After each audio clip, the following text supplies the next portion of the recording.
Hello, everyone. Welcome to the Latinx Kid Lit Book Fest Ed Night. I'm Judith Huerta. I'm the marketing assistant at Penguin, and I'm so happy that you're all joining us for tonight's discussion. Here at Penguin, we're always trying to support our Latinx creators in any way possible. So please be sure to check out all the resources that we are offering today after tonight's discussion. We have our tote bag item, which we'll be sharing in the chat, where you can find a lot of great educator materials for Latinx books. We also have a galley giveaway of A Seat in the Sun for the first 80 people to sign up, which we'll be linking in the chat. And if you're interested to hear more from us after this brilliant discussion, you can catch us in between panels later this week. We have Penguin editor Joanna Cardenas in conversation with Diana Lopez, David Bowles, Celia Perez, Stephanie Rodriguez, and that's going to be on October 14th at 2 p.m. And we also have a book talk where you can hear us go through our favorite books by Latinx creators. That's going to be happening later this week. For more resources, you can visit us at penguinclassroom.com. We're constantly updating the site with materials for you to use. And you can also always reach out to us if you have any questions. We'd love to hear from you. So thank you all for tuning in. And a special thank you to the Latinx Kid Lit Book Fest team for making this all possible. And I'm going to be throwing this back to the panelists. So I hope everyone enjoys. Thank you, Judith. Thank you, Latinx Kid Lit Book Festival. Gracias. I'm Carla España. I am currently an assistant professor of bilingual education in Puerto Rican, Latinx, and Latin American studies at Brooklyn College. But I started my teaching journey with sixth graders. So any middle grade teachers here, let us know in the chat. Sending some love to all of you teachers out there who are joining us. And I'm joined here by these amazing writers, brilliant inspiration in my life. We have Aida Salazar y Luz Yadira Herrera, la profe Luz Yadira Herrera. So go ahead, Luz. Tell us, Luz, where are you at right now, and what's your role? Hi, everybody. I'm Luz Yadira Herrera, and I'm an assistant professor of bilingual education at California State University, Channel Islands. And I started my teaching career in New York City public schools, along, like Carla. But I was an ESL teacher in grades kindergarten through sixth grade. And that's where I spent many years until I decided to, go back to school and pursue teacher education. And so now I'm in this role that I love. And I work with teachers and school districts all over the country to try to spread, all about this beautiful literature that Aida, for example, has blessed us with. So Aida, can you introduce yourself? Sure, absolutely. I'm Aida Salazar. I'm an author of Mexican descent. I call myself a Chicana with an X. And I've written several books. I have a pretty young career yet. I only started publishing in 2019 with The Moon Within, and then Land of the Cranes, and now A Seat in the Sun, and a bunch of other smaller projects and bigger projects. And so I'm really happy and grateful to Penguin and Nancy Mercado, my editor, who was the person who her first planted the seed. She said, "Hey, what have you ever thought about writing a book during the 1965, the pivotal moments of the 1965 grape strike?" And I was like, "No, but I can try." And this is what we got. So I'm very, very grateful to be a part of Penguin. Oh, wonderful. So we're excited to be together with you today, talking about the topic, designing a unit on language, identity, and community. Because why not? It's part of our lives. It's our trajectories. It's what we talk about in our teaching, and our books help us talk about that. And so we're going to share some visuals with you now. I'm starting with another way to introduce ourselves, because we are talking, it's the Latinx Kid Lit Book Festival. So we wanted to start with some introductions. And I wanted to share first a little bit about a text collage that I put together of books that are been in my life right now.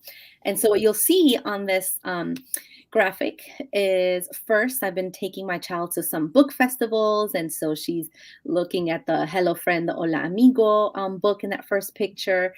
And I was so excited because it was Drag Queen Story Hour. And Bella Noche was reading this book and talked about using amigue instead of amigo. And I was like, yes, tell the children, tell the family that. It was so beautiful to hear that and be a part of that. I've also been reading Los Coquis Aún Cantan. in English and in Spanish with my teachers in a course that I teach in Spanish using children's literature as well. So we were talking about what's been happening in Puerto Rico and how do we talk about that with children, and using books to help us with that. And I love Josefina's Habichuelas. I've been using that with some planning with Luz, some read alouds, and thinking about how authors bring family traditions and family foods into books.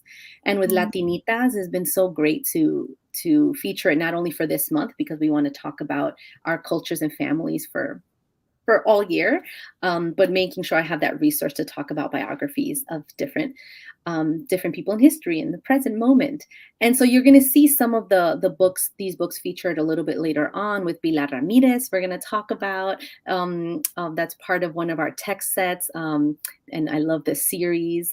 They call her Fregona. You're going to see some of that in a text set coming up, which is a sequel that David Bowles wrote to They Call Me Güero. And when we make it, I'm reading it with my Brooklyn College students this fall, because we're featuring a lot of Puerto Rican literature, and I'm based in New York. And oh my goodness, Wild Tongues Can't Be Tamed. I've just been rereading that and sharing a lot of those chapters with my students. And you'll hear from A Seed in the Sun, because we have Aida Salazar with us today. And my latest, I just got this weekend, Our Shadows Have Claws. I just got it. So that's on like my to-read list. So these are some texts that are helping me think about this topic of like language, identity, and community in different ways for different age groups. And I wanted to show you that's one way as teachers and as writers, we can say, I can share with my students and my colleagues kind of what are the texts that are helping me think about this topic.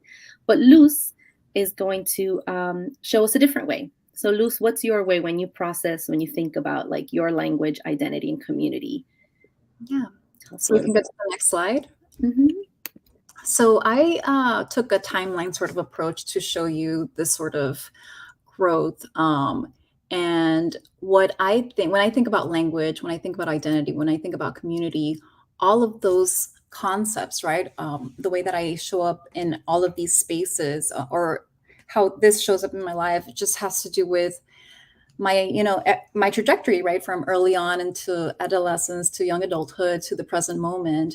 And this reminds me of an assignment that I have my students do, where they get to trace their language, cultures, literacy journeys, because I want them to kind of think about their journeys as well and see how it shapes them into the future teachers they're going to become. And I know that some of my students are watching right now, so shout out to you all. Thanks for joining us. But I wanted to talk a little bit about my childhood. So I was born in Mexico, and we immigrated from Mexico to Los Angeles when I was about in 3rd grade. And it is the first time where I felt this language separation experience, right? Of course, Spanish was at home all the time. And I was able to I did get a chance to attend schooling in Mexico for the early grades. So when I did show up to school in the US, I already knew how to read and write in Spanish. And I think that journey, or that part of my journey, really helped me become and sort of get to where I am right now. I did not have access to a bilingual education because, of course, in California, we had Proposition 227, which essentially eliminated bilingual education in the state for almost 20 years. And so I think when I think about my journey, I think about like this sort of effort of reclaiming my bilingualism. And that is what led me to become an ESL teacher and eventually pursuing research and teaching in bilingualism and bilingual education, and now preparing future bilingual teachers. But Aida, I'm excited to hear about your literary journey. You took a different approach to sharing about yourself. If we can see the next slide.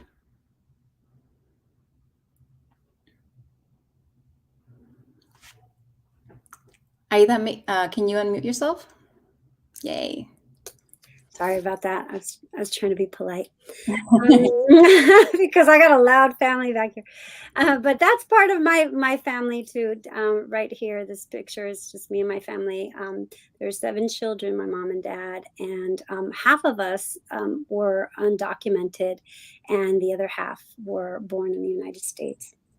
And that's me at a very young age, right about the time where I first read Where the Sidewalk Ends. And I should say, though, the thing about my family is that because some of us were born in the United States, some of us came from Mexico, our concept of language really was a fusion, right? It was fluid. It came back and forth, and we heard on my mom and dad's canciones and the dichos and the different expressions and playfulness, albur mexicano, all of these different kinds of expressions of language, and that kind of was my foundation, and it was really rooted in play. And so, back in 1981. I was given Where the Sidewalk Ends at the end of a class. I think it was like fifth grade, and that really informed so much of my beginnings, because it was everything that I had heard in my family, but kind of in the American way. And so, and it's a book of poems, short poems, ridiculous poems, funny poems. And I still own that book to this day. And that just really kind of set my mind aflame. And of course, I went through all of my schooling, and it wasn't until I got to college that I first read The Moths and the Stories by Elena Maria Viramontes, which just was so impactful, because I had never seen myself reflected in a book until that moment, and I was about 18 years old. And then a few years later, right after I graduated from college, I got turned on to Juan Felipe Herrera. And that was very, very transformational, because there was a liberation in the language.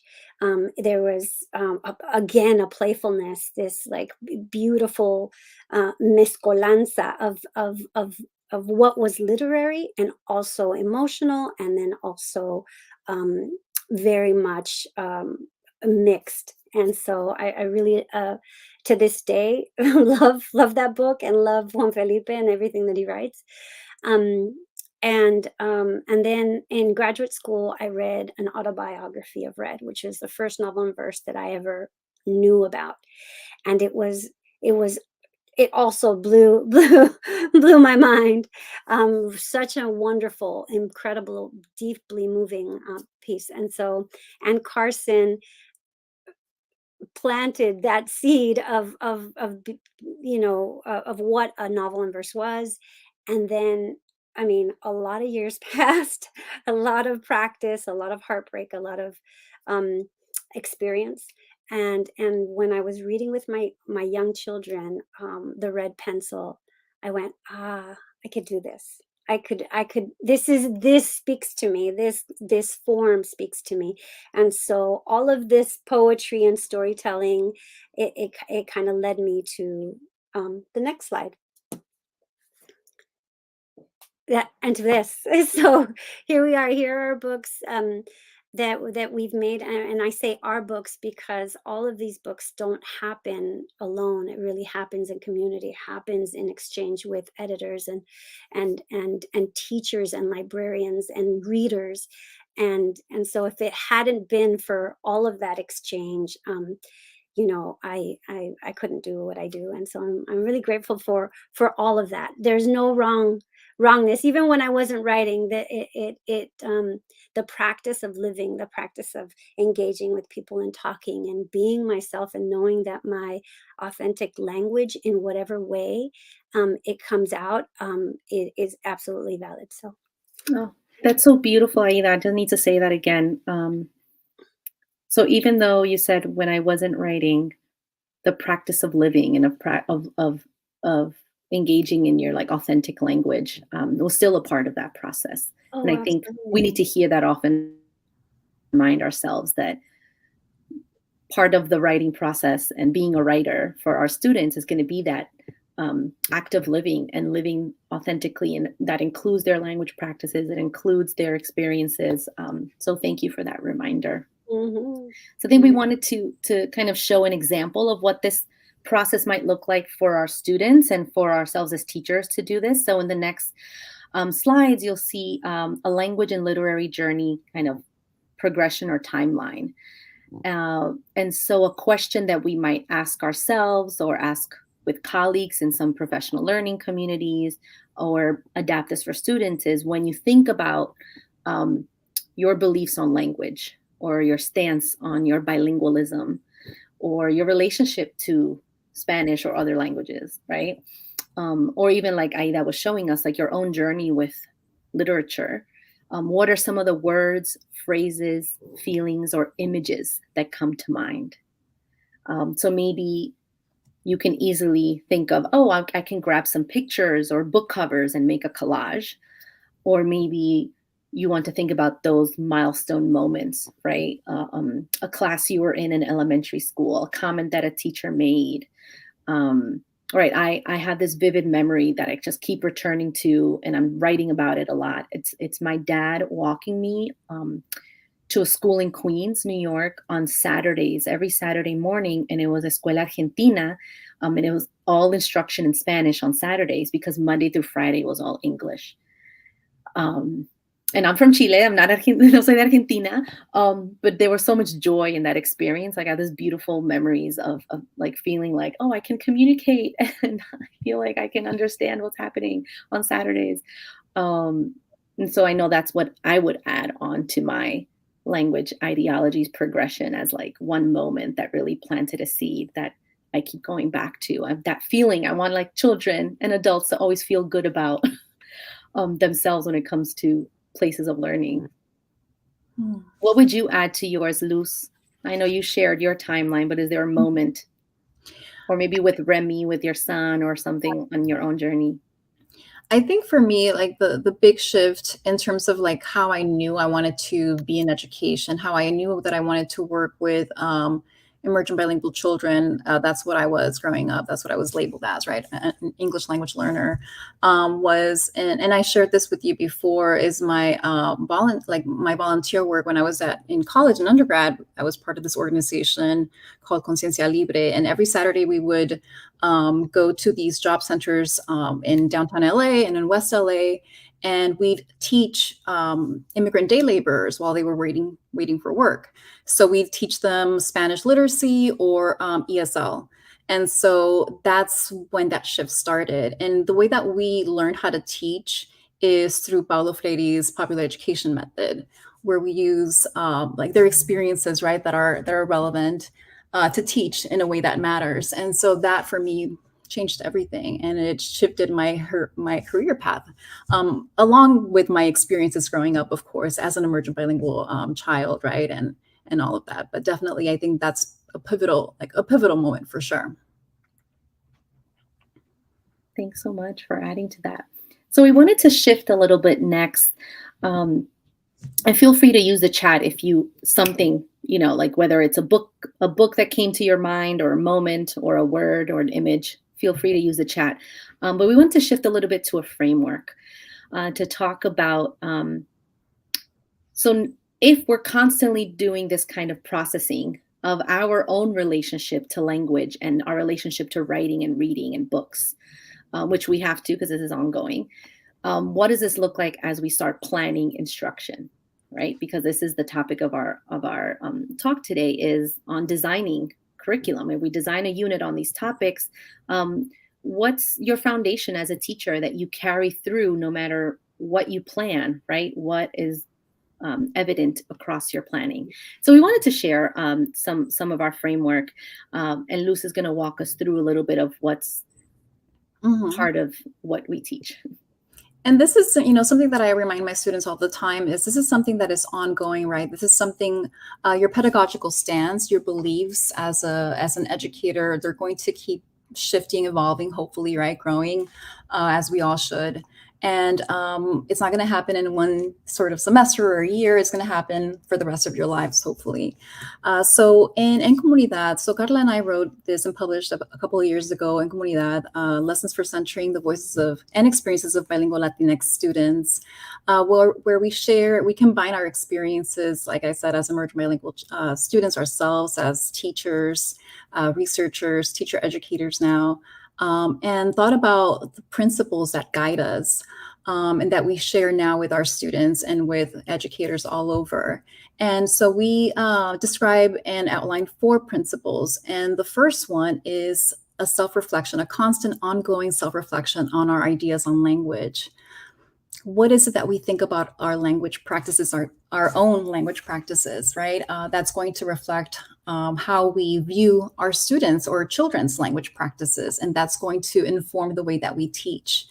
So how do we see language how are we able to create spaces for students to share their authentic community language practices? And we're going to show some examples of how we can do that as well. The second guiding principle is unlearning. Practice a pedagogy of unlearning any notions of linguistic supremacy. And this can happen within a language, right, where we can assign different levels of value to, for example, different types of Spanish. We do that often and sometimes unknowingly. So really practicing and being intentional about unlearning those kinds of notions of supremacy in terms of like language and language practices. Of course, number 3, we're going to talk all about translanguaging during this time together. Translanguaging as disruption, right? Thinking about ways that we can create spaces to welcome the dynamic language practices of our bilingual, multilingual children. And the 4th one is celebrating all of our language practices, community language practices. And we're going to feature so much of that throughout this time together. So I'm really excited about that. And if we can show the next slide, we want to talk a little bit, we want to share the way that we use translanguaging in our work. And we love this definition by Ofelia Garcia, our mentor, and Camila Leiva, who talk about translanguaging in these 3 major ways. So of course, translanguaging is a bilingual language practice. It's just the way that we do language as bilingual, multilingual people, where we are able to draw from our entire linguistic repertoire without thinking about the language boundaries that are often imposed, and use language freely to make meaning, to make connections. And of course, translanguaging is also a pedagogy. So it's a way that we can create intentional spaces in our lessons to welcome students' entire linguistic repertoire, again, to make meaning, to make connections. And the 3rd aspect of the definition by Garcia and Leiva is translanguaging as social justice, because when we're able to disrupt language boundaries that are often imposed, like I mentioned before, when we are able to welcome our entire linguistic repertoire, when we're able to welcome our students to show up as their full selves, we get a little bit closer to social justice in a classroom or a learning space. And I just wanted, and one more thing, that we share in En Comunidad is an approach to teaching and learning that we're going to share with you all today and give you some examples, and that you can use in an elementary, a middle grade, or a YA setting, I'm high school setting or secondary setting, is a topics and text and translanguaging approach, where we think about ways that we can organize our teaching and learning around what we call the 3 T's, right? Being really intentional about the topics that we choose. What are the topics that are going to be culturally and linguistically sustaining to the students that we teach, right? Thinking about our particular context.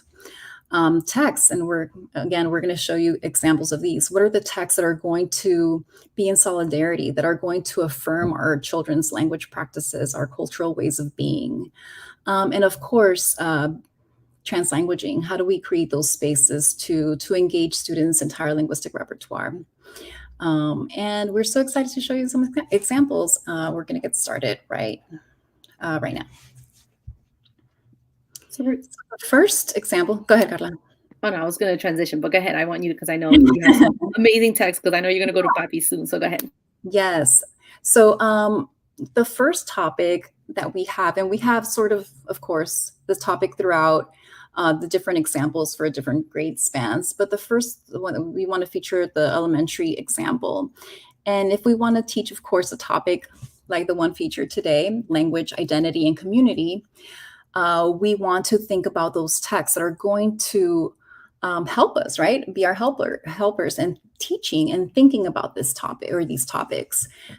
We have, of course, Dreamers by Juju Morales that talks about this beautiful journey with mother and son. It's an autobiography. We learn so much about language. We hear so much about community, right? In this library, the community that Judy was able to create for herself, her son, and of course, identity. And we have all of these books that support the learning of these topics and have beautiful examples of translanguaging, right? Where we can see how authors are using all of their language repertoire in their storytelling. And of course, we can think about specific ways that we can support translanguaging. For example, we can look at the ways that the author used language, right? And analyze like their word choice. Why is it that, Isabel Quintero uses these Spanish words strategically in a way that makes sense for the storytelling? What does it do for the storytelling? What can it teach us about ourselves as writers? And we're going to look at some examples a little bit later about that. What about for middle school? Yes. Oh, middle, my heart. For middle grade, I was thinking about the books that I've used with my 6th, 7th, and last year I taught 7th and 8th grade. A lot of the books that we were looking at, like The Epic Fail of Arturo Zamora, we were not only looking at it for character studies and looking at it like, oh, we're analyzing character relationships and setting, but also looking at these around social issues. So a lot of these have to do with issues in students' lives that they were connecting with. And so whether it was gentrification or looking at If and Divided with immigration policy, with Mis Quinces thinking about like gender expectations, it's been really helpful to say, I'm returning to these texts for different reasons under this topic and creating these text sets. So it's not all, we're all going to read one book, but I'm going to provide you these books through book clubs, and we're going to have conversations. You might have author studies. So I had with my 7th graders, we did a novels in verse week in a poetry unit. And then novels in verse week, I had a group reading The Moon Within, and the students selected the books. So that was a lot of fun. Like all I did was I did my book talks and I was like, here's one novel in verse. And I gave them, of course, because I had the educator guide, right? So we worked on that one. So I was like, here's some guiding questions from the teacher guide. And so I had students read The Moon Within, and they were making so many connections to their own lives and expectations and changes happening, not only with their body, but also expectations and ideas that people had about gender and students who are non-binary, students who are trans, who we have friends and students, classmates who are trans in our school. And so it was really beautiful to see that what I thought as a teacher, I had planned this with that, like, I have my text sets. Here's my novel in verse, and I have it all planned out. Students ran with this and started using these texts in different ways. So yes, culturally, linguistically sustaining topics that are really helping students have conversations about what's going on in the world, and also using different types of books, whether it's novel in verse, realistic fiction, fantasy. We're big Claribel Ortega fans here.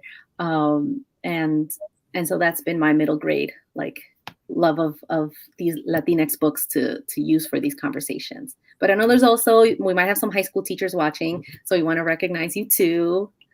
And I know there's some favors there for Luz. If you want to talk about some, I'll talk about some too.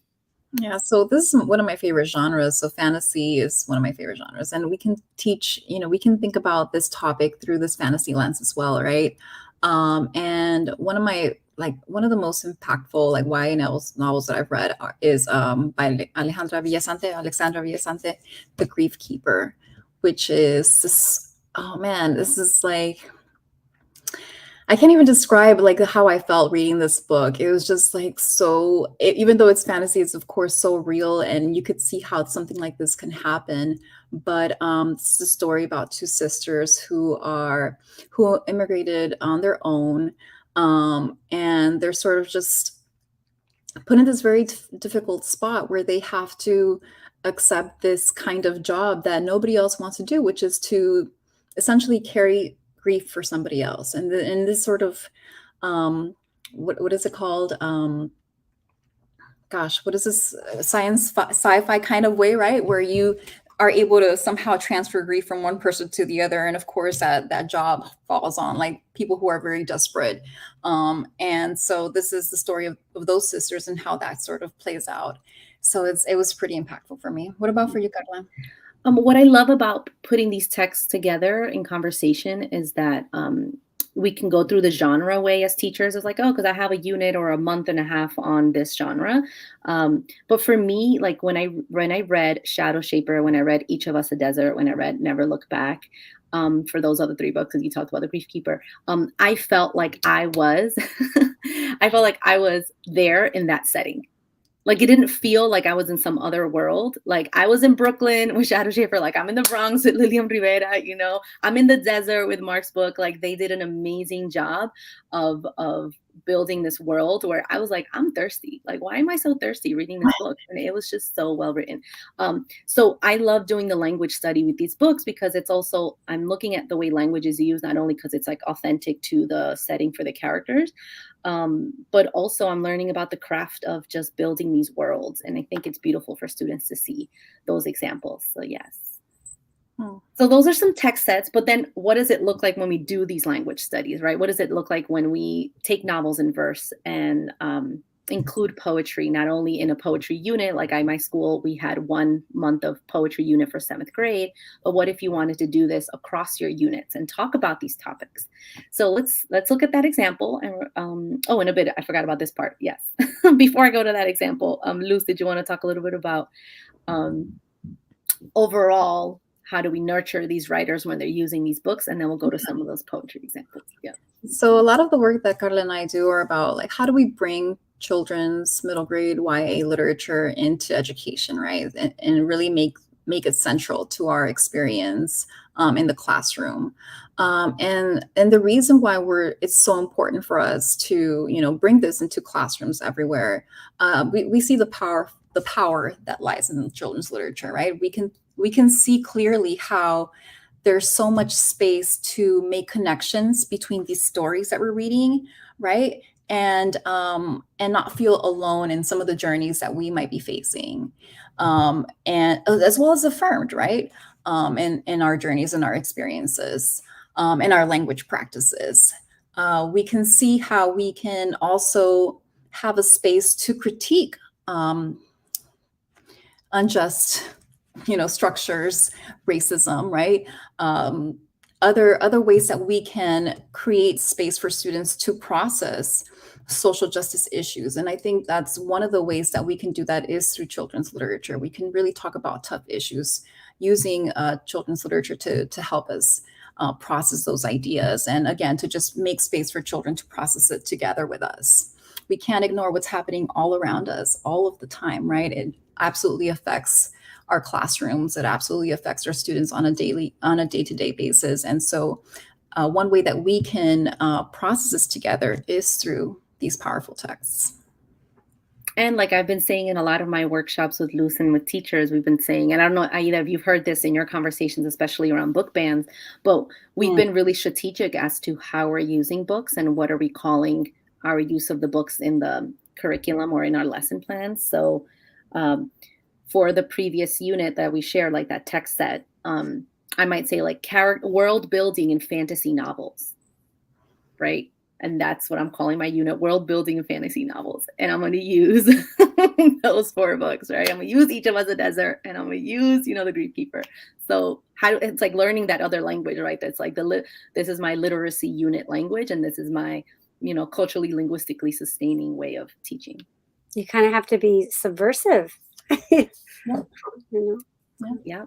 And it's very clear that we want to affirm the humanity of all children, especially those who've been language minoritized, especially our students who haven't felt represented. So we want to make sure you get those books in your hands. But another way that sometimes things have been missed, or there's no time, because I get this a lot in my school visits, and this came out of a school visit in a school in El Barrio in New York, in East Harlem, where I was with a 2nd grade team of teachers, and they said, it's just like we have so much on our plate, which is always the case. We always have too much on our plate as teachers. So many things kept getting added that there was no time to do like a poetry unit or include poetry. And I was like, okay, we're gonna make time, because poetry is a beautiful way to support our bilingual, multilingual students in this school, and also with their reading and writing practices. And there's so many great poems that help us think about these topics of community, identity, and language. So in the book En Comunidad, Luz and I give teachers a framework for how can we include poetry? How do we talk about poetry? And so you'll see in the next slide that maybe we set it up as this shared reading experience. So it's not that I always read as a teacher, but I'm inviting spaces where students can join me to read. And in the first reading, I might think of what is the poem teaching me? Right? So maybe in A Seed in the Sun, there's a poem that's going to teach me about that time period, or there's a poem that teaches me about Dolores Huerta and what Dolores Huerta doing, or a poem about solidarity between different communities. Yeah. But then when we go back to that same poem, I might reread and say, oh, this poem is like resisting a narrative that it was only one population or one group of folks that was doing this. So it's resisting the narrative that people didn't, rise up, or in a third reading, I might go back and say, like, how does this poetry help us heal? Or how is the act of writing a poem healing for us? And in the fourth reading, and the only reason why it's 4 is just because a lot of teachers are like, listen, there's a lot on our plate. We can't be doing this like every day of the week. So I'm like, all right, let's, with my second grade team in El Barrio, it was like, we had like 2 or 3 days and we made it happen. But maybe the last time we go back to a poem every week, a different poem, it's that we're creating space for students to then respond. And they have their own way that they can borrow a line from the poem. They have a visual response to it. And that's what we had a lot of fun. Luz and I and Aida, you'll see later on, the Educator's Guide to A Seed in the Sun that's going to be released with the book has a lot of examples of what you can do with the same framework. But before we go into sharing resources with you, we're going to hear from Aida a little bit. What are some of the poems in A Seed in the Sun? And then we'll try this out. So thank you. All right, I think we have them up. Yeah, so we'll go to Remolino first. Okay. So Remolino actually opens the book, and I forgot to put the chapter opener or the part opener. The book is it's broken up into the phases of the plant cycle. So from seed to bloom and fruit. And so the first one is semilla. They tried to bury us, but they didn't know we were seeds. Mexican proverb. Remolino. Maybe I'll just read out of here. There's something that might be easier. Imperial Valley, California, March 1965. Remolino. I sometimes think about how I lost my voice. I could have buried it in the earth, in a surco, a long row of dry dirt where we planted onion bulbs last spring, while the heat of a too hot California day fell on our arched backs like barrels of sun.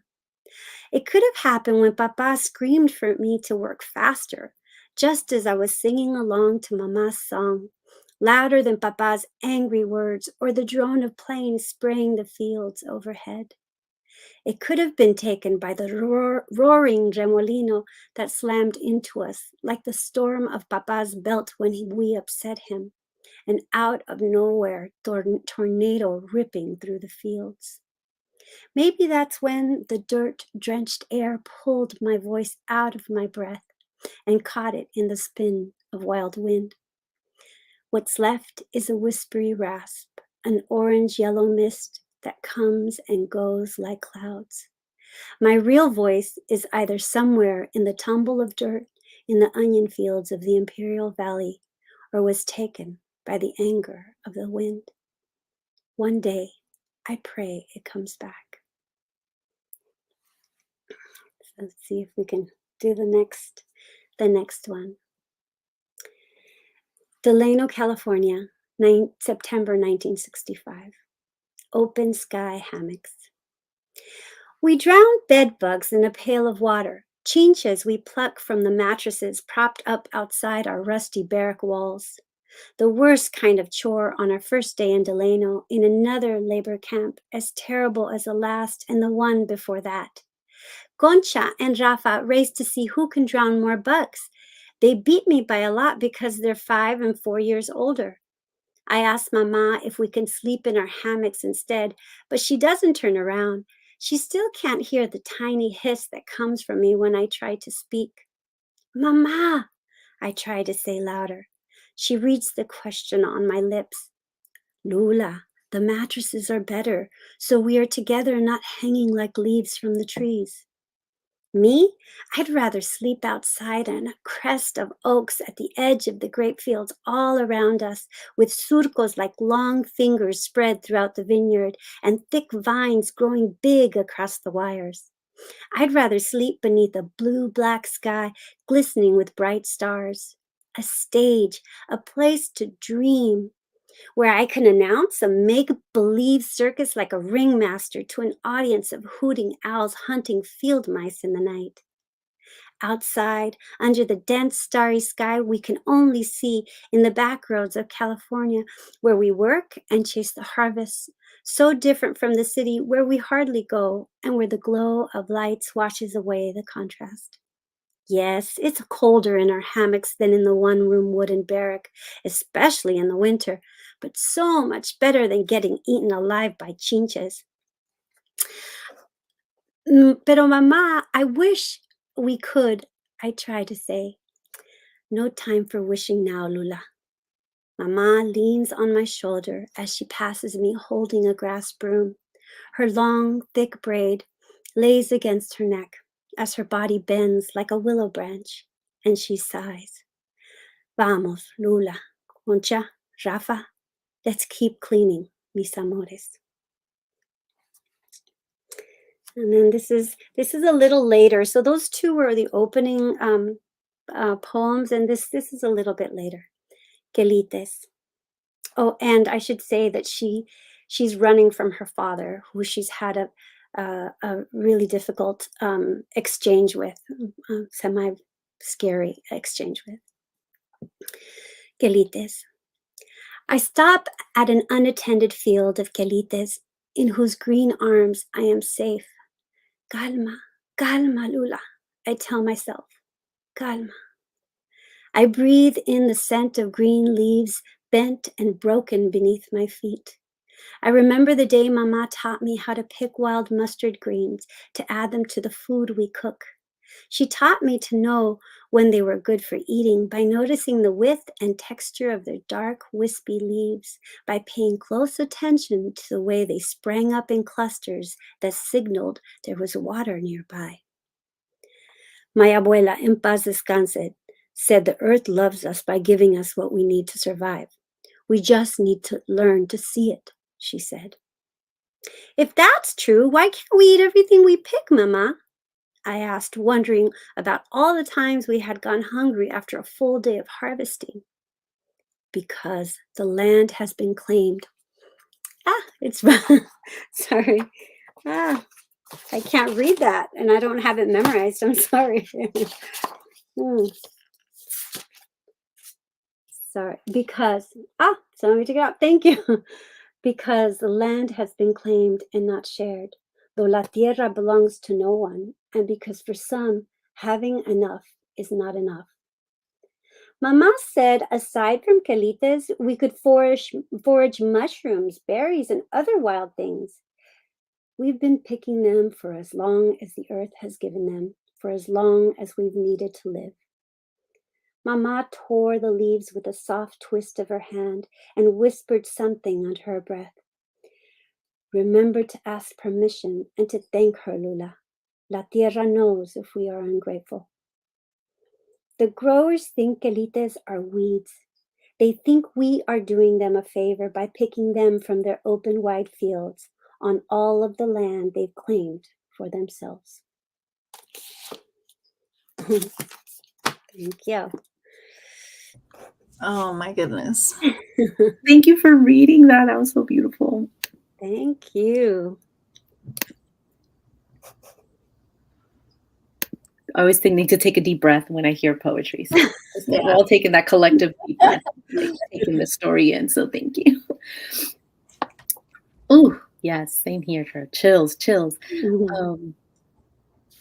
I don't know. Let's take a moment. I think let's take a moment to think how do these poems, if you wanted to focus on one or across the three, like how does a poem teach us about the experience, right, of this family, right? Or maybe how does this poem help us challenge some narratives about these experiences? Or maybe how does this poem show us the healing that is necessary?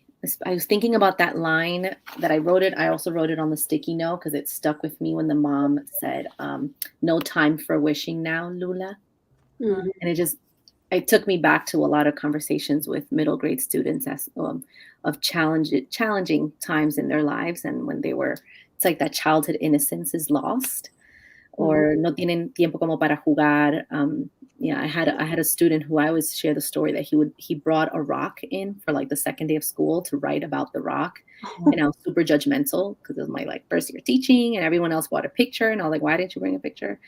But and all the kids were laughing around the rock, and I was like, oh, here we go, first year teachers, this is gonna be a mess. And no, it was a rock from a river in the Dominican Republic, and he missed playing in that river, and he just missed his childhood with his cousins in Dominican Republic. So I was very humbled. I learned that lesson. I share it all the time. Listen to the children. They will tell you. And that student wrote about the moment in the river in the Dominican Republic with that rock. I now have that rock. Oh my goodness, espérate, está aquí. Usually it's upstairs, but I have it here. It's the rock. She gave you the I kept it since that's like 2007.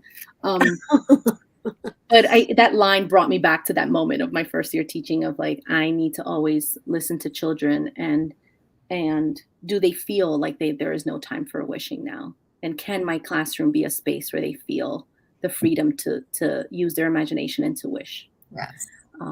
So look at this. Okay, you took me all these places, Aida. Thank you. And maybe for that fourth reading, we can think of like what are students' responses, right? So I had so much fun with Luz thinking about ways that students can respond to these poems. And I know we have a lot of teachers joining us today. I saw some of you in the chat that you teach different levels. So I know your brains are working right now. So I'm excited to see what teachers come up with. What did you think, Luz? Somebody in the Judy, you commented about the shape, right, of the remolino poem, and it's shaped sort of like a remolino, right? And I didn't notice that when I first read this. I did notice some of that throughout the book, but I definitely missed that one. And I think that's so important. And we can think about ways, especially for that fourth reading, we can think about ways that we can shape, right, our writing into a way that sort of makes sense and gives even a deeper meaning to whatever it is that we want to communicate through poetry, through writing. And I thought about, for me, the resistance and the healing part, especially for the Quelites poem, I saw so much of that potential to think about ways that the resistance piece, right, where the mom says essentially they think that we're doing them a favor by pulling these so-called weeds, but really it's something nutritious that we've been picking forever, right, to eat. And sort of that's also part of healing as well, right? Sort of a way that they can reclaim some of the land that was that's supposed to be maybe shared but isn't. So I thought that was really powerful as well. And you do that a lot, Aida. I know you did that also in The Moon Within. You also had like the characters have a relationship to the land. So whether it's like the Hierbitas de Mamá in The Moon Within, or this poem that we saw here, there's you develop this beautiful connection between people and the land, because I know that's part of your life too. So yeah, no, absolutely. I would say that, like, in terms of resistance, like most of my work, it's kind of what I strive for, is to teach children agency, to teach them how to resist in very difficult circumstances. And I love this part of your pedagogy to look for those moments of resistance, because I think how that translates in their lives will have a really deep meaning. And so I just love that's part of it, and it's aligned. So thank you. Well, thank you so much, Aida, for that. That's such an important part of like what we try to teach about in our work. And training future teachers, like how do we amplify children's voices? They have so many thoughts, right? So many ways that sometimes adults, we sort of silence those ideas, those voices. How do we amplify them instead? And if I can also just speak to this concept of healing and how important that is, given that, the Latinx, the Latine diaspora is, the diasporas are colonized people, right? And so healing is, I think, integral to decolonizing. It's integral to becoming whole within, after we've been plundered and whatnot. So we have these strategies to resist are important in the healing and to decolonize, from that wound, that multi-generational wound.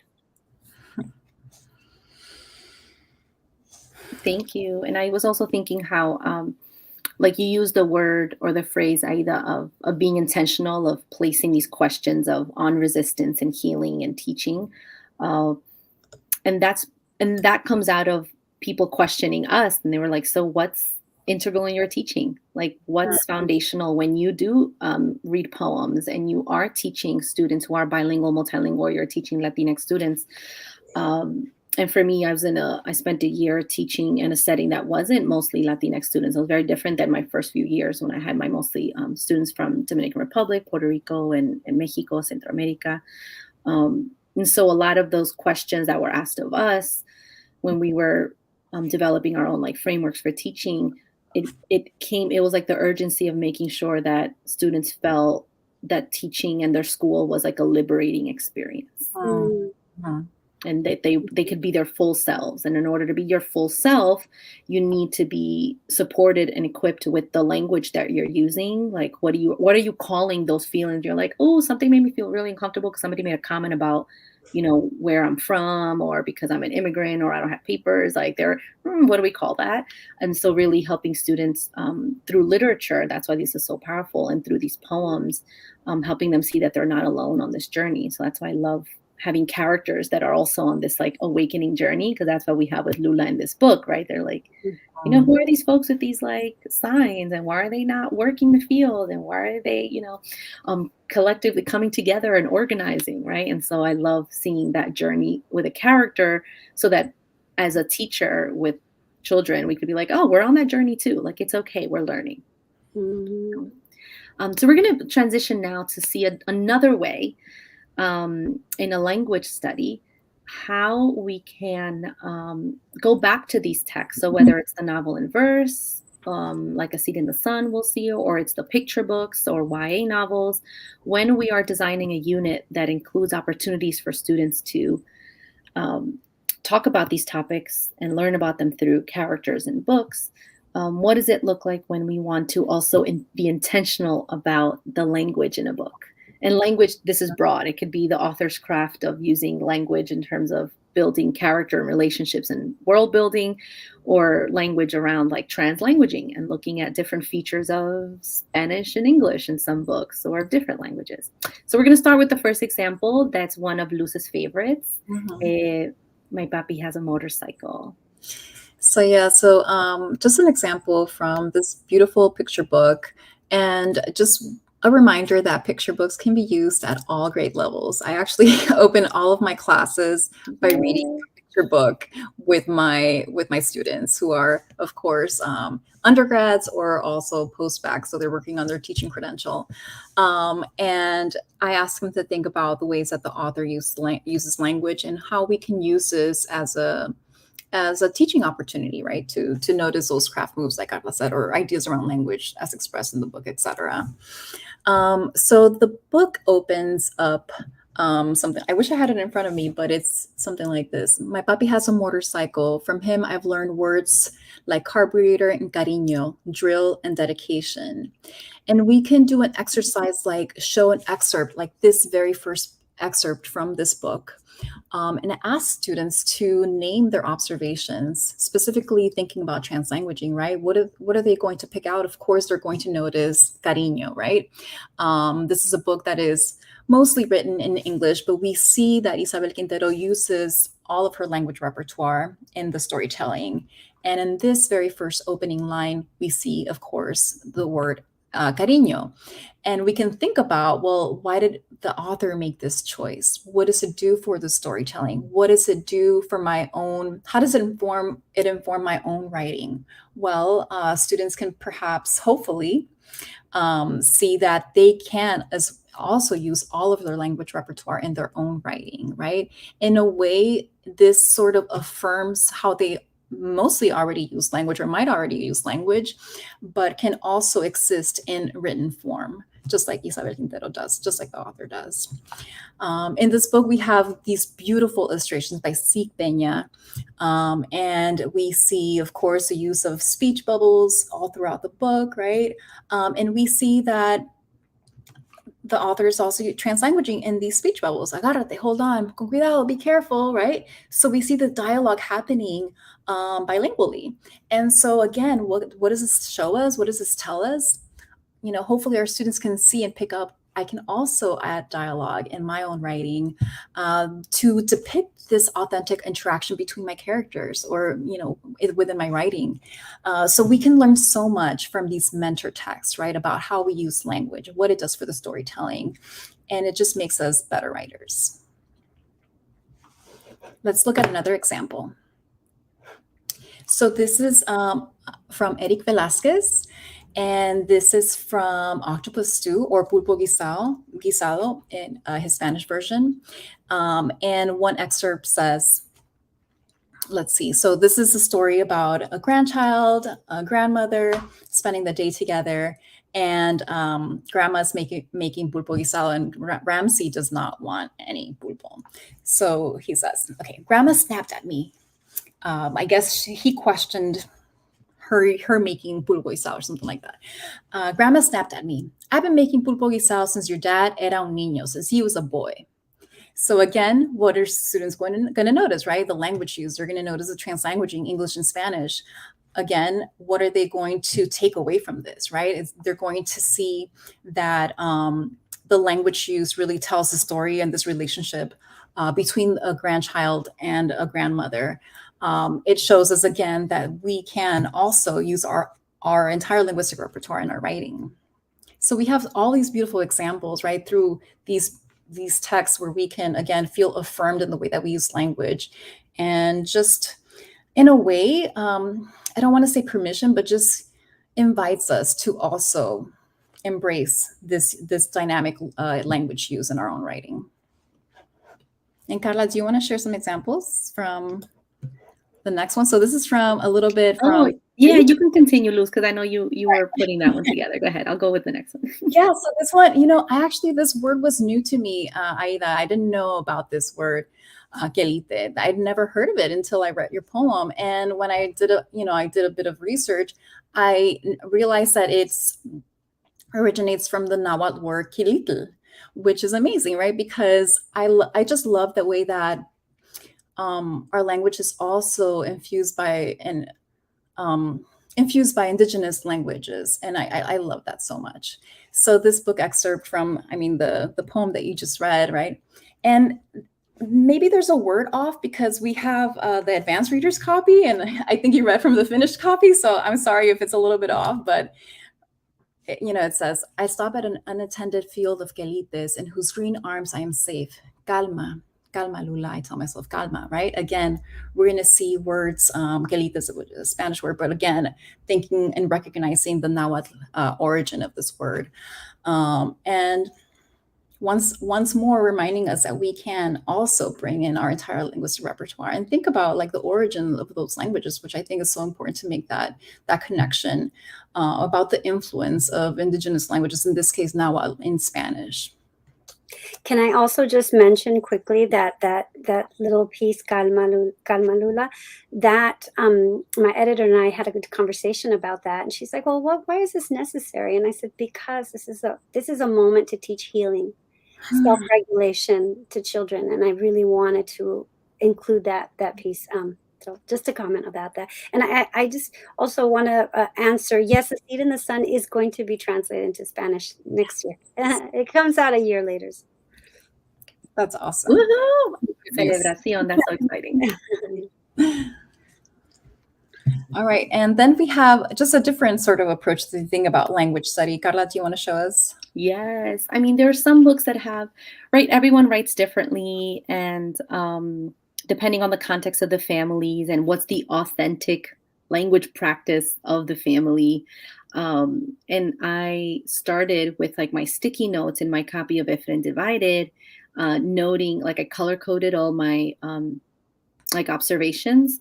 And one of the sticky notes that I had throughout the whole book was the instances where I saw this more dynamic language practice that felt very familiar to me. It's not everybody's experience, but it felt familiar because I was like, oh yeah, there are lots of times where I use like different types of Spanish and English with my family and friends and school and my colleagues. So, so this is one way that maybe with students in book clubs, this would be like a really interesting discussion to say, let's track these instances and then zoom in and say, how did this impact my understanding of the text? You know, whether it's like here in the beginning of the book, we have really a lot of humor and with lines with the family and siblings and around food and the mom. And then there are things that are not humorous, right? Where cuando la migra la tiene, los descarados de ICE la recogieron buscando trabajo en una fábrica, when there's a community member that's talking about what they witnessed. So it just feels like the use of dynamic language of different features of Spanish and English just really helped move the story along, and it just felt very much like familia, right? So that's another way, right? So we want to present to you with different options because books look differently, right? And yes, oh, I'm so glad to see people are reading If and Divided, great. And then the final example, the different type of option that's kind of similar to what we saw with Papi and Octopus Stew examples, Luz we'll talk about with Juliet Takes a Breath. So in this example, so Juliet Takes a Breath, highly recommend this book. I love that it's set in Portland, Oregon, and sort of like the different worlds that this character, the protagonist, Juliet, experiences moving from the Bronx to Portland, Oregon for a season to kind of learn about just becoming a writer and just coming into her identity. And so there's this line in the book where Juliet is sort of witnessing all of these ideas around queer identity, feminism. And so she's learning a lot and being exposed and outside of her community in the Bronx, right? It's learning so much more being out in the world. But one line is from someone in Portland, in a community where she's sort of new. And Saida talks about Blackness and Afro-Latinx identity, and says in the book, Blackness isn't limited to African Americans here. We welcome our Afro-Latinas también, y toda la gente morena, negrita, el color de la noche y de café con leche, right? So this use of language here, right? We can think about how we talk about identity, how we use language to talk about identity, to consider ways to also expand our own language repertoire around these topics, right? And we can think about what we can do as writers in considering, right? So maybe this can teach us how we can understand or analyze our own understanding of Blackness or anti-Blackness, right? Not only in literature, but other areas of my life. I can read a lens with representation to notice what this looks like in my writing. And again, of course, I can use all of my language repertoire to describe issues of Black identity, right? In a creative or analytical writing. So we can learn so much from all of these excerpts. And hopefully it's more of an affirmation as to what we can do and how we can do writing. And I think there's one more example because there's such a great excerpt of a different way that they can try it as writers. Yeah. So this is Julie, I'm trying to remember the context in case you're not familiar with this book. I'm trying to remember the context of this quote. So this is where she's thinking about the influence. So she's Boricua from the Bronx, thinking about the influence or the impact of the people that came before her, right? And establishing or part of like these major movements in PR. And so she says, thinking about one social justice movement. So when they arrested Lolita Lebron after her attack on the House of Representatives, she's quoted as saying, "Yo no vine a matar a nadie, yo vine a morir por Puerto Rico. Even with my limited ability to read Spanish, I got it. I didn't come here to kill anyone. I came here to die for Puerto Rico." I wrote her words down in my purple composition notebook and wondered how they'd look tattooed across my chest. I think that should say tattooed across my chest. What did it feel like to be so committed to something you'd die for?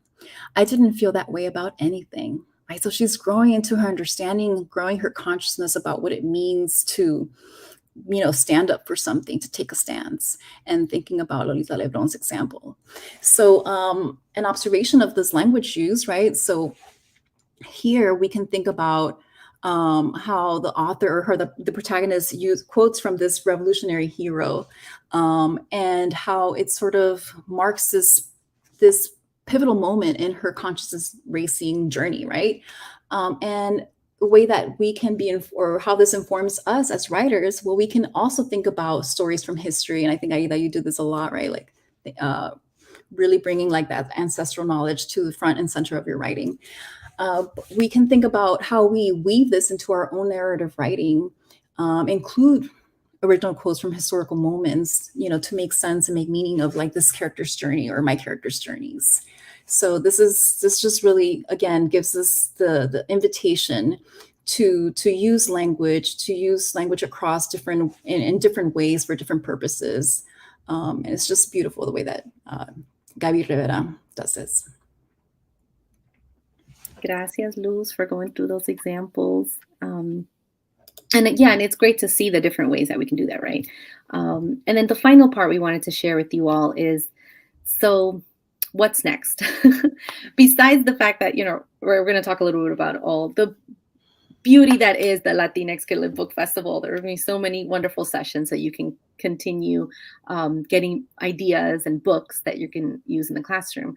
But we wanted to talk about where you can find some of these resources, right? And so as we do this, please feel free to drop questions in the chat because we'll have some time to address your questions. But one of the resources that you'll see in the next slide is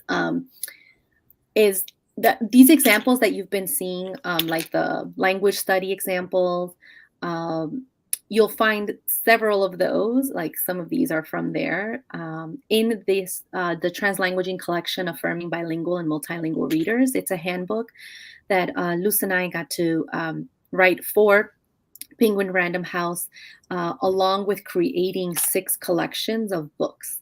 So we thought, what are the books that can help us talk about topics like identity, place and change, intergenerational connections, migration and immigration, community and connections that sustain me, and change makers. And so we curated these collections that have representation across books that are picture books, early readers, middle grade, and YA. And then wrote this handbook with examples like you just saw now, the language study, and also ways that we can read the books with students and what might those discussions and questions look like. And so you'll find that at the PRH-TLC website.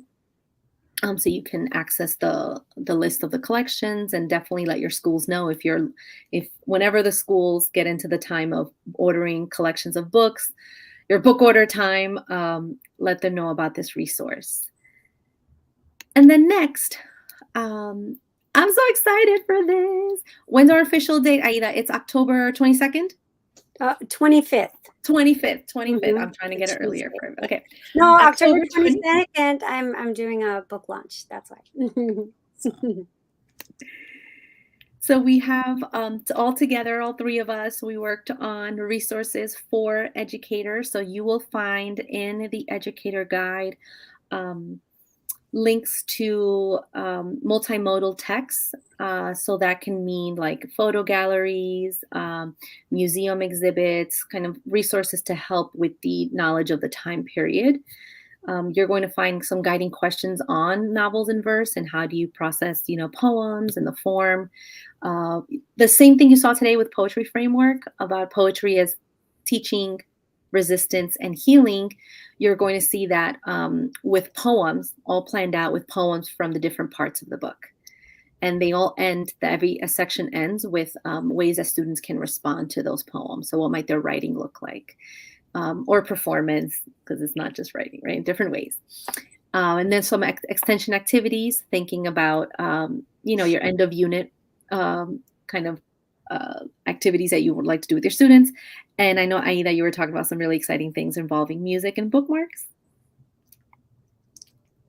Yeah, I've got this wonderful musician who's composed a beautiful song for the book, and it's being recorded right now, and hopefully it'll be up on my website. And then I've got bookmarks and stickers they're going out to all the schools that I'm visiting. So I'm really excited about that. And it's got a QR code with access to all of these things. Beautiful. So that will be October 25th. You'll have access to that. So pre-order a seat in the sun, support your local bookstore. Check out the link that was in the chat. And then finally, there are a lot of resources with the Latinx Kid Lit Book Festival. So we wanted to just put these on your radar, make sure you don't miss these. There are educator guides on the Latinx Kid Lit Book Festival website. And there are links that you could enter to win a book bundle. So how exciting is that? So a lot of like the books that we've been mentioning that were on our slides are also there. So thank you, Penguin Young Readers, for that. And then, teachers are going to love this so much. Okay, it might be really small if you have your window really small, but if you like enlarge it, you might see it a little larger. On the Latinx Kid Lit Book Festival site, you will also going to have a search option to look at the database with books. So it's like a beautiful spreadsheet that'll have it by, you can look at by author, category, description. It was wonderful. So you can do that. But there are also videos that you can show to students that you can go through together as a class on writing. So whether some of them are on plot, on character, on dialogue. I'm so excited to use these. And the next slide, you see other ones too. There's so many. I was trying to capture them all. How do writers use setting to create mood? How do writers create conflict? Like there's a gem of resources here. So thank you for that site. And finally, because there's so much happening, we just also want to put this on your radar. With Coquila, we have the session, which is, we mentioned that, Judith mentioned that when we started today, our session, but this is on October 14th in the afternoon. Oh, depends on what time, but it's 2 to 3. It was Eastern time, but you could check it. Make sure you don't miss it. And if you do, it's okay because it's all recorded. That's the best thing. Celebrating the richness of Latinx stories, Coquila showcase. So look at those amazing authors. And I saw this earlier in the introduction, but I wanted to remind you. You can apply, so teachers, librarians, you can apply for school visits. So thanks to this partnership between Penguin Random House and Latinx Kid Lit Book Festival, all the information is on the site because it's a fund to support authors' visits to schools. And we know how beautiful that is. So thank you. We want to just leave you with some of our information and then just leave some time for us to chat. Where can you find us? We try to be in a few places. So, on Twitter, on Instagram. And our website, which we try to update regularly with resources. There's a whole resource page, events that are happening, and so much other stuff. And Aida, where can we reach you? Yeah, I bounce around. Mostly, I'm in this basement writing, but I try to poke around on Twitter and Instagram. And I love to, and Aida, I know on your site, which is often going to, you have it really easy to access the teacher guides for all your books. So that's helpful too. Yeah. Yes. And hopefully for this one on my website, we'll have all sorts of resources there as well, on top of the teacher's guide. So I'm really excited, just because writing a historical fiction novel requires so much research, and I learned a lot of things too, Luz, when I was reading this book, and mostly it was affirming research, right? And that I learned, for instance, that the women and children played a really big role in this movement, and they've been written out of history, and so I had to dig, but Amazing. yeah. So yeah, lots of stuff to share, and I wanted students and teachers to be able to access these resources without having to do the months of research that I had to do to access it. So I love that. We're actually inviting Dolores Huerta to be a keynote speaker in our social justice conference, education conference at our School of Education at CSUCI, which is happening in the spring, and we're so excited. And one of the ideas that I have is for us to raffle your Seed in the Sun book. So I hope we make that happen, because everybody needs that. Everybody, we need your book. Thank you so much for writing it. Thank you. I wanted to ask you, Aida, about that, because Luz, when you were talking about that slide with the language study for Juliet Takes a Breath, had the option for students as writers to then say, how do I bring in lines from historical figures? How was that decision process for you as a writer, Aida, when you did all your research and then you said, okay, I'm writing this poem, and it's the point where, the protagonist hears, or the family goes to hear, and Dolores Huerta speaking? Like, what went into that process to say what's making it in the poem and what's staying in my notes as my research? Well, in that particular poem, it's I think it's mostly her words, word for word. Wow. I changed a little bit because that it's at the march right before they're going to go on the march to Sacramento, the historic march, which actually just was replicated last month by the UFW. But this, so that speech that she gave actually was when they arrived at Sacramento. So I just changed the time and changed a little bit of the wording, but the power of it was still there. And part of it was like, I can't write anything better than this. There's so much sentimiento. There's so much reality. There's so much truth in this. And so, yeah, but pretty much everything else was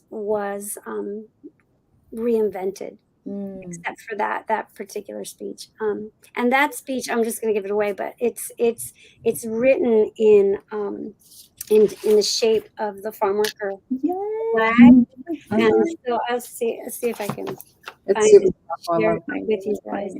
And that's that comes from concrete poetry. Concrete poetry is a form of poetry where the words, oh, there you go.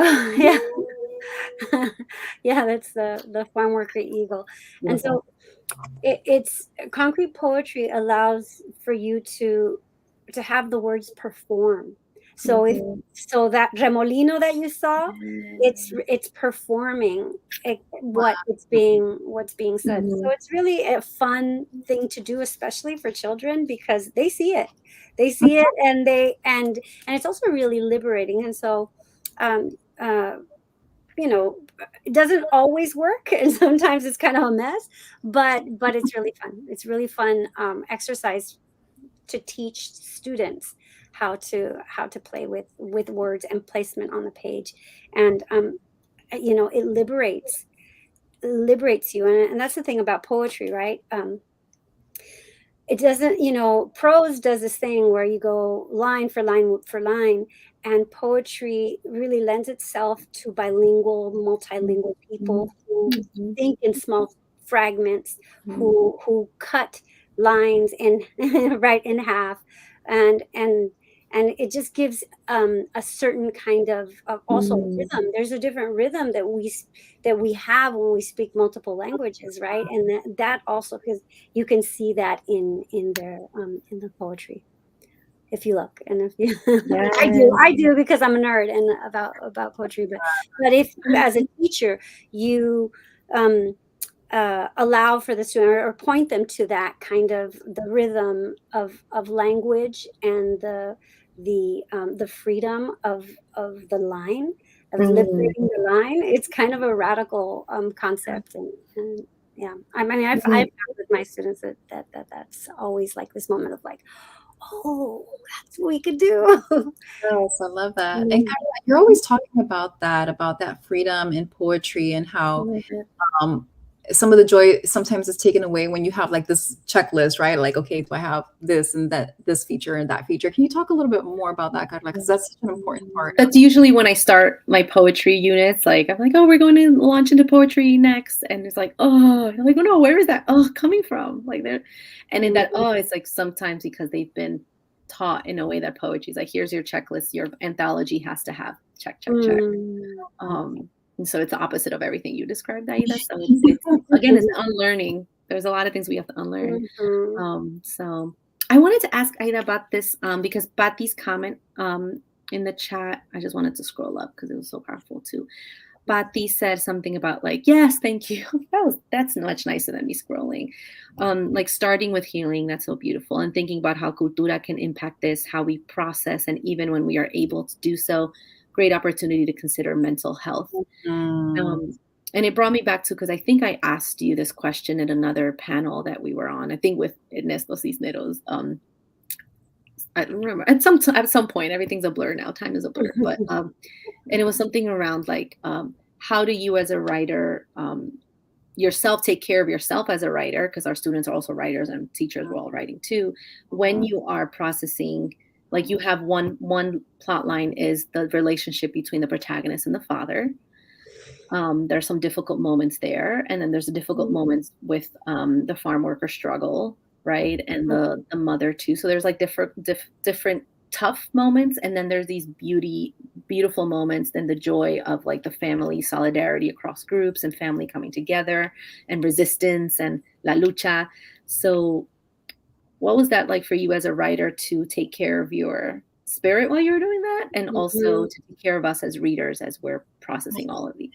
Well, for this book, I'm very grateful to have a garden, and so throughout this book, I use the garden quite a bit to like untangle and to connect and to ground whenever I was having a hard time writing the book.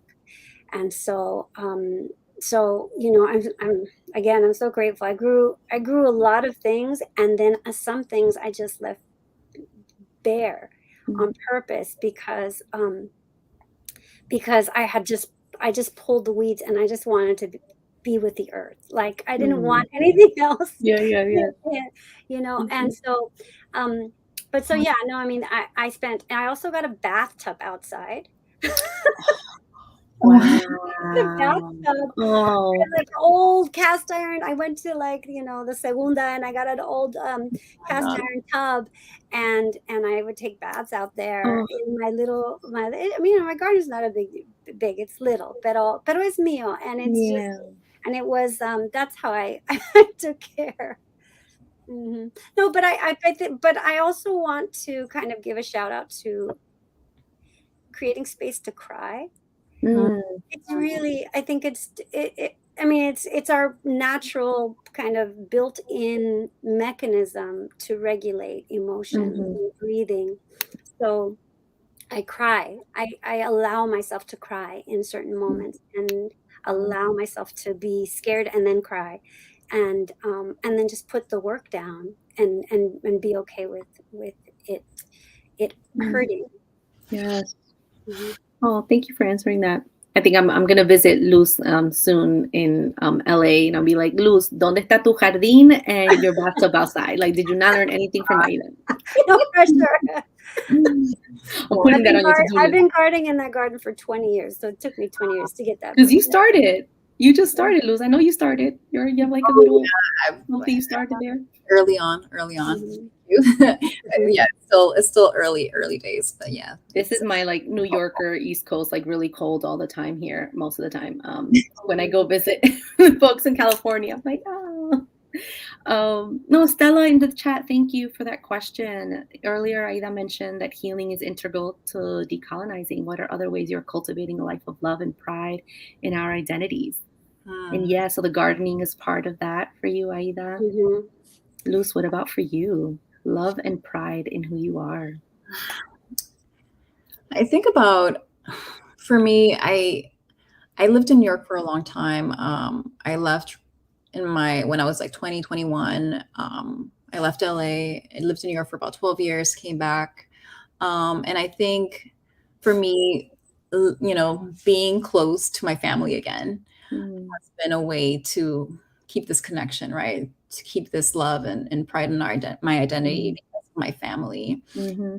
Growing up, it was our annual trips. We had the opportunity to go every year for Navidad. We still do. And I think that connection, that close connection with our family back home and was really an important piece of sustaining that cultural pride. So I'm so happy you're back. That's so important to be close. Mhm. I think for me also, it's very similar. I'm in an intergenerational home, and I've been with my parents, and I have a toddler now, and my husband. We've been in this like living setup since 2019. And so especially going through the beginning of pandemic 2020 shutdown, it's been like nonstop every day storytelling because my mom like loses mama cuentista like I get every day, to the point where now I have a notebook like I write it down, and now it's just been like asking them. I'm learning so much about things I didn't know from our journey when we came to this country. My mom and I were undocumented, and things that I thought like I know this about my childhood, but no, there's so many things that my parents had kept from me and trying to protect me from. And now I'm like uncovering that because we're together and telling these stories. It's been really beautiful, but also as a new parent, it's helping me think too as to what are the stories that I'm passing on to my child and the opportunities for my child to be around the different generations. So. That's beautiful. Oh man, we have 2 more minutes left together, and it's just been such a pleasure, Aida, to meet with you. This is the first time that I'm in a space with you. I know Carla's had the honor to be in, around you before. So to be in the same space with you. Thank you so much. Thank you. I also want to mention a couple of things. One is that everybody needs to read En Comunidad. I just finished reading it myself in preparation for this panel, and it's such a brilliant. I mean, it's basically at the beginning of all of what you presented here today, but it's really that in and of itself is resistance, and that in and of itself is decolonizing, because it's taking away the master narrative, deconstructing it, that we do not have to bound ourselves by these entre comillas or parentheses or whatever. We can fully integrate and resist, even in the academy, even in our classrooms, even in our literature. And so please, everybody, read En Comunidad if you care about your students and their multi-intelligences, as they speak many languages.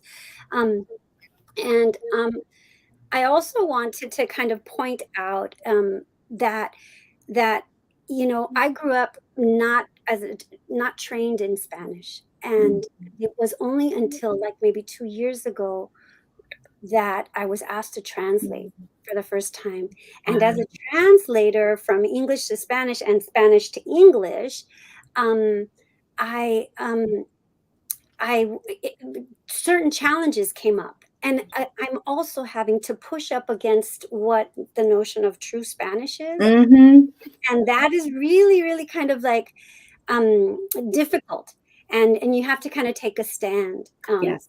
because that validates our languages and our fusions, and because language evolves, right? Like it's not a static thing, and then different expressions and languages are very regional. Like all of the books that I write are California Chicana Spanish, and that's not Cuban East Coast Spanish. So and a lot of the translators happen to be like that way. So there's dissonance there, and I think that the more translators we have, and the more equipped as teachers and of multilingual children to validate their languages, we will have that kind of infiltrate into translation and in literature overall.